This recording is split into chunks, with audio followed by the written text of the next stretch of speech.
तमाम साथी नज़्म ज़फ़र का मुजाहरा करें।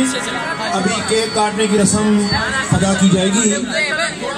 साहबजादा सैयदना रियाज अहमद तोहर शाही अली जनाब साहब माज रियाज तोहर शाही और जनाब ख्वाजा नदीम सईद वाई साहब और हाजी वैद साहब, राना अब्दुल हमीद साहब आगे तशरीफ ले आए आप सब साथी। और जो साथी आगे तक नहीं पहुंच सकते वो सब लोग एक दूसरे के साथ मिलकर केक की कसम अदा की जाएगी और सब लोग कसीदा पढ़ें अपना अजीज मेरे हसीन गौहर